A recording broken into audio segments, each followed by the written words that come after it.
அங்கீகாரத்தோடு கூடிய அடையாளங்களை தருவார். அந்த அங்கீகாரத்துடைய அடையாளங்கள் நிச்சயமாக தருவார். அதனால்தான் உங்களது 5 அம்ச கோரிக்கை நிச்சயமாக ஏற்கனவே சீனிவாசன் சொன்னதை போல மத்திய அரசிடம் சென்று தெரிவிப்போம். நல்ல கோரிக்கைகளாக இருந்தால், நல்ல திட்டங்களாக இருந்தால் அதை நிறைவேற்றி தரும் முதல் அரசு மோடி அவர்களின் அரசு. அதனால் இங்கே தென்னிந்திய பாமகவின் கோரிக்கைகள் அத்தனையும் நிறைவேற்றப்படும். இந்த மதுரை நிச்சயமாக சரித்திரம் படைக்க வேண்டும். எப்படி சென்னையில் நாம் இறங்கும் பொழுது காமராஜர் விமான நிலையத்தில் நாம் இறங்கிக் கொண்டிருக்கிறோம், காமராஜர் விமான நிலையத்தில் ஏறிக்கொண்டிருக்கிறோம் என்று சொன்னதை போல தேவ திருமகனார் விமான நிலையத்தை நாம் நெருங்கிக் கொண்டிருக்கிறோம்,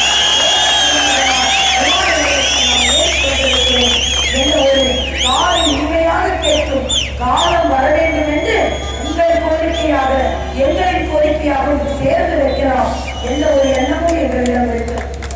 எல்லாவற்றிற்கும் மேலாக இது மதுரையை மீனாட்சி ஆட்சி செய்து கொண்டிருக்கின்ற இடம். மதுரை மீனாட்சியின் நீங்கள் அந்த வரலாறை திரும்பி பார்த்தீர்கள் என்றால் முகமதியர்கள் படையெடுக்க வருகிறார்கள்.